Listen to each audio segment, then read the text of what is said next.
Welcome to the Clean Comedy Podcast, featuring JamesDCreviston and LukeLacoy. Yeah, we're about to get clean up in here, so clean your mouth out with a bar of soap and get ready for the Clean Comedy Podcast. This week's episode of the Clean Comedy Podcast is brought to you by the Panic Attack Podcast. Interested in a podcast exploring mental health and how to combat all things related? Subscribe to the Panic Attack Podcast. That's with a K, not a C for panic, to dive into all things mental health just before your week starts. New episodes come out every Sunday evening, and it is available at anchor.fm/the Panic Attack Podcast. Peace, love, mental health. The Panic Attack Podcast.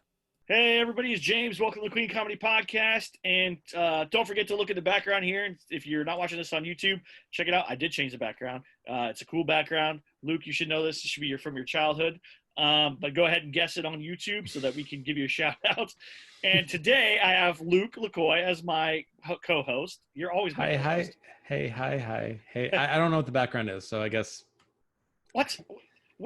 You grew up in the 90s, didn't you? Yeah, is that from like the dinosaur show? No, it's like the dinosaur family. It's for the TGIF lineup. All right, I'm not gonna let you give it away. Anyways, the restaurant? No. What are you talking about? All right. TGI Fridays. And today we have an awesome guy. He does church comedy, and you know how big we are on church comedy, right, Luke? Like we love church comedians. Austin Aleb, Uncle Nate. Uncle Nate. Yep. Yeah, dude, we just love it. And this guy, I found him. You know those like deep dives that you go into on YouTube sometimes, and you I'll watch one comedian's video.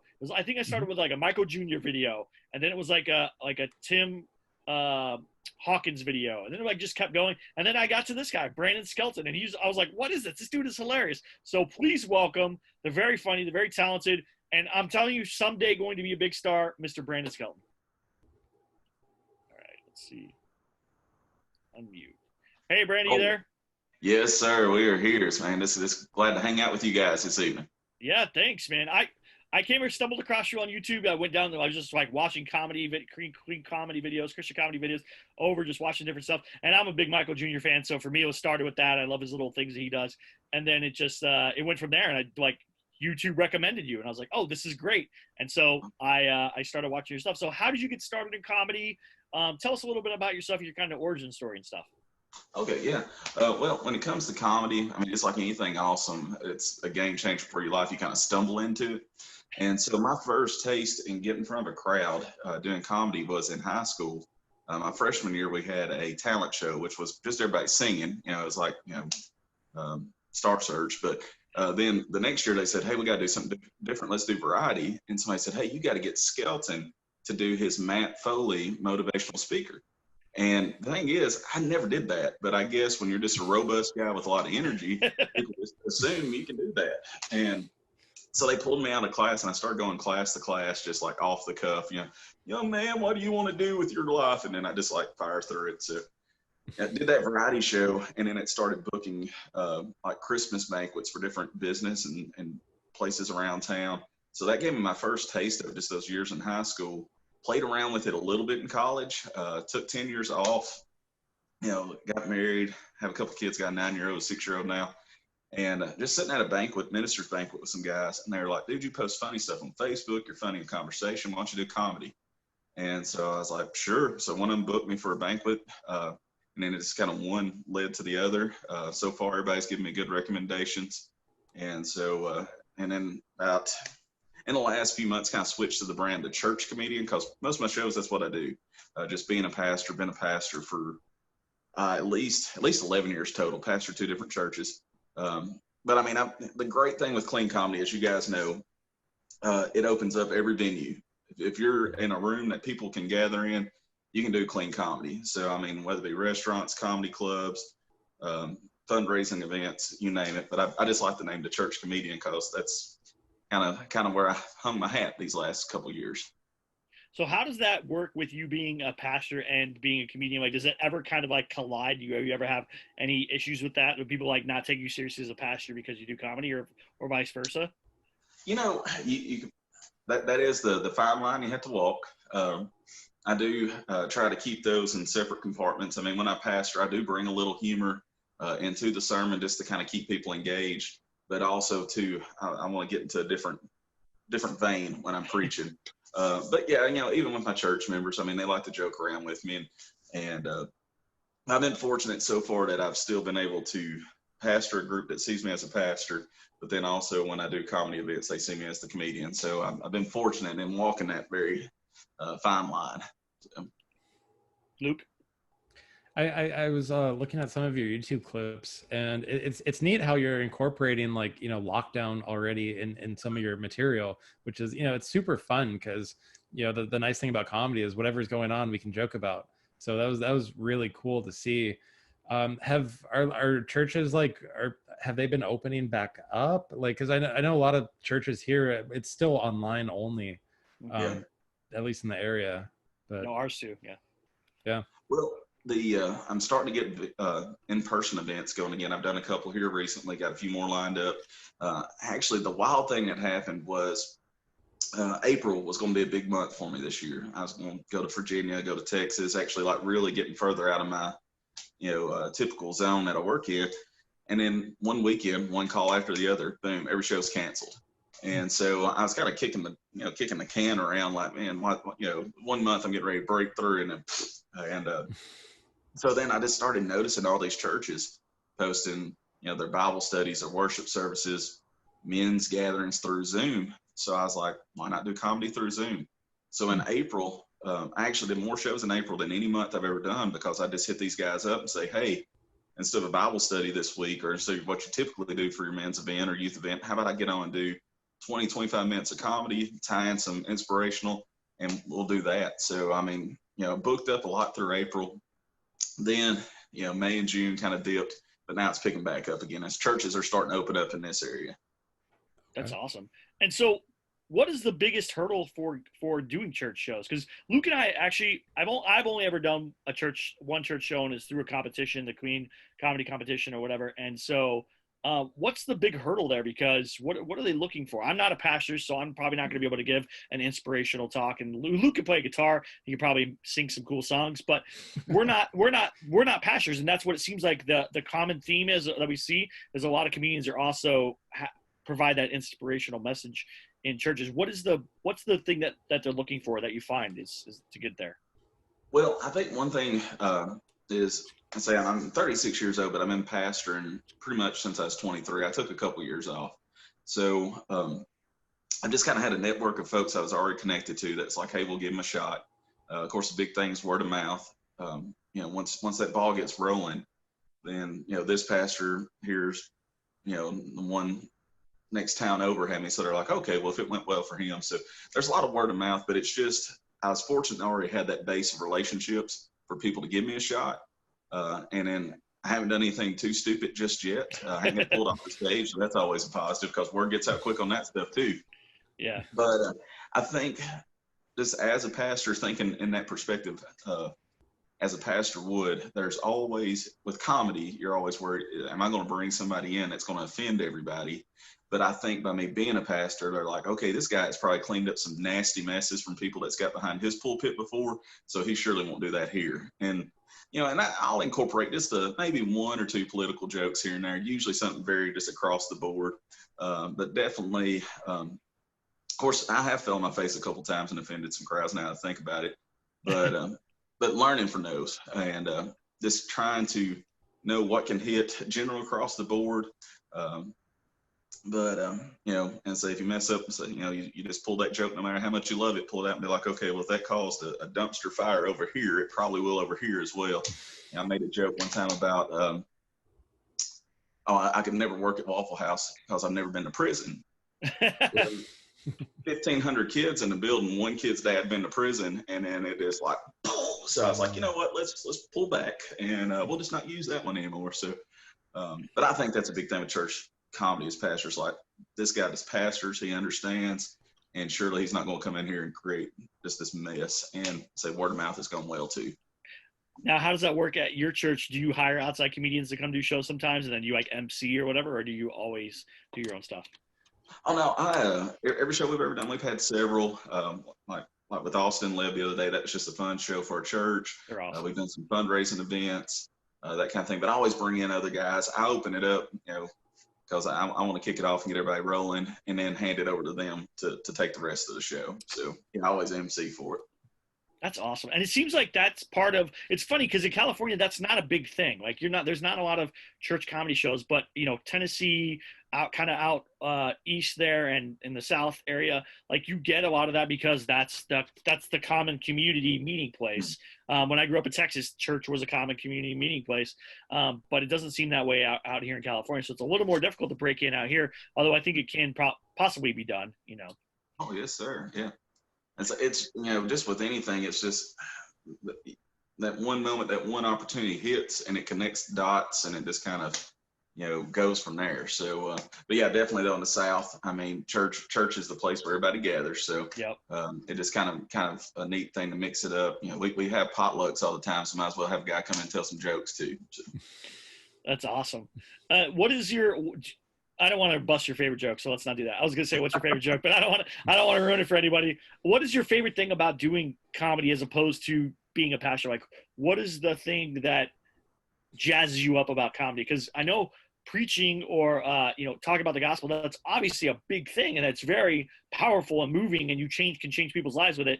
And comedy, you can make people happy or like perk up their day, but it's not life-changing. You know what I'm saying? Like you could make somebody's day better, but you're not going to they're not going to find God through comedy, unfortunately. Sadly, I wish it was the case, because then I would just be out there like trying to get people to find God through comedy all the time.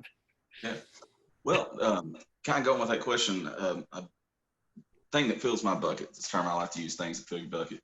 I love when I can do a comedy show, and particularly I do a lot of ministry events, like ministry banquets and that kind of thing. And one thing I've noticed is when I'm starting telling these jokes, and I'll always incorporate some humor about things that's happened at our church, and tie those things in, or just the common things that we experience as pastors.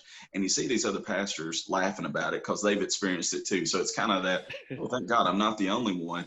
And but then I really notice what's funny about it. The pastors' wives are the ones that are just rolling, because things so often they're the ones that just kind of have to sit back silent, and they're watching all this stuff go on, and they want to say something about it, but they're having to be supportive of the church and of the pastor. But seeing them laugh, they're like, oh, okay, cool.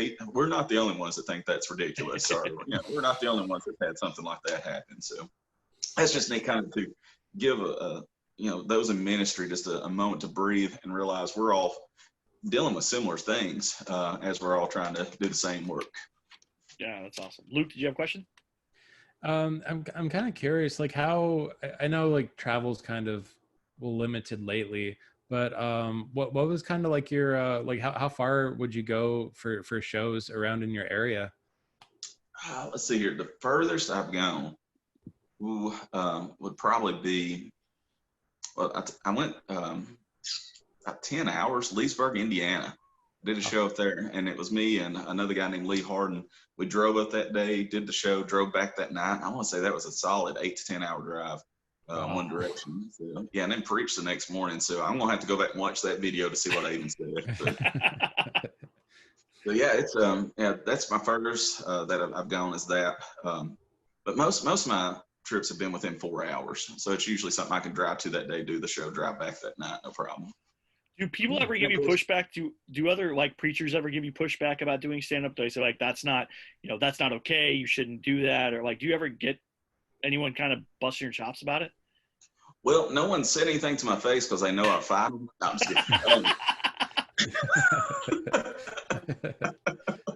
Then I'll give them something else to be upset about. But until they forget about the comedy, then no, actually, I haven't had that pushback yet. And I'm sure. I mean, I've had some churches. Well, here's the way it works in the South: if someone don't agree with it, they just don't invite you.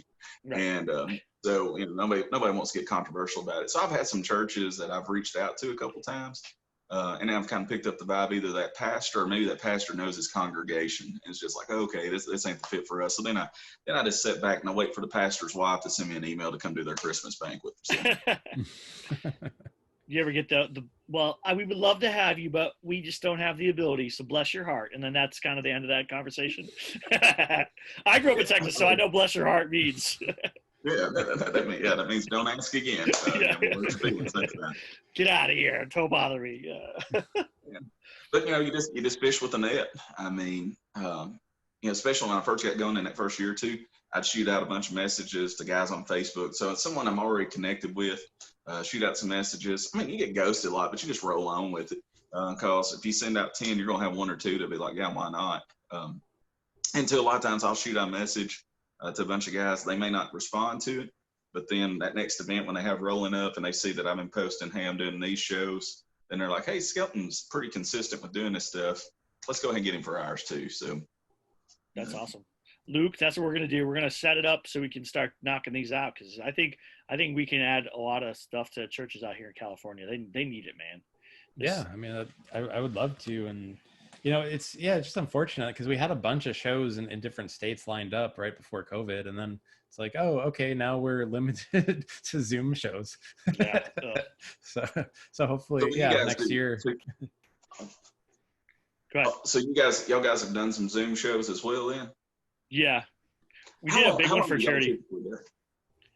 How How much time did we do for that show? We did like a charity show. I think we did like 10 or 15 minutes each or something like that. Yeah. Is that right? Yeah. It was 10 minute slots, I think. And it was cool though. I mean, it was fun. It was for a charity. We knew the people who set it up, and we had connected with a bunch of other comedians who did shows, and we kind of just all came together for this charity. Someone actually heard our podcast, invited us. And so that's how we got it. We don't do a lot of social media promotion. We probably should, but I'm like, I don't want to do it. I'm lazy like that. But it was one of those things where we've done it. And I've done a couple other shows, smaller shows for clubs or for other private things, and it's okay. But I'm not a big Zoom comedy fan, unfortunately. Yeah, and that's what I found with them, about that magic time, like you guys said, 20, 25 minutes, you can get in some good laughs, engage with them a little bit, but by that point, I think people's kind of starting to check out when it's not that in-person exchange. Now, I will admit, I did get spoiled to the fact of just sitting at my camera in the living room telling jokes and then shutting it off. So, but it is something special about that in-person, just feeling that energy of the room. Yeah, and that's the thing is I have a mic stand, and I have all the stuff that I set up so it looks like I'm in a club. So you can see I'll put like a brick wall as the green screen, and I'll take the microphone out of the stand, I'll move the stand, I'll do all the same stuff that I would do on stage, and I'm just doing it in a room. And it feels okay, but it's still not the same energy as a club. And I've tried to do it. I'm thinking, since we heard out here in California, at least where I live, schools aren't going to open until the end of the year, possibly the beginning of next year, and a lot of other places are not opening still. I might be just pushing that where I'm like, okay, I want to do stand-up still. I'm probably going to offer, I'll come and do 5, 10, or 15-minute sets, because I don't want to do anything longer than that, because you're right, anything longer than that, people just kind of zone out and stuff. Like staring at this is just not fun.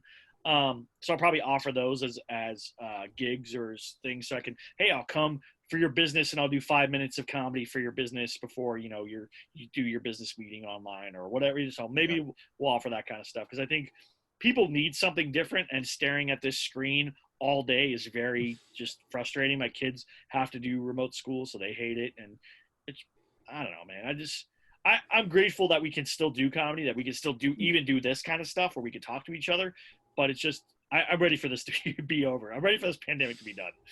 Well, that's what I work, which that's one of my jokes. I'm a manager at Planet Fitness. I'm a pretty big guy, and so what's crazy about it though, now every joke I tell is based on or it is true. Right. I don't get outside of things that's actually happened. I tried like one time, and my kids are too honest, and they're like, Dad, that didn't happen like that. So I was like, all right, well, I better keep everything straight and narrow. But what's funny about it? So I'll tell all these crazy stories, just wild stuff that's happened to me in life, tying some jokes, humor to it.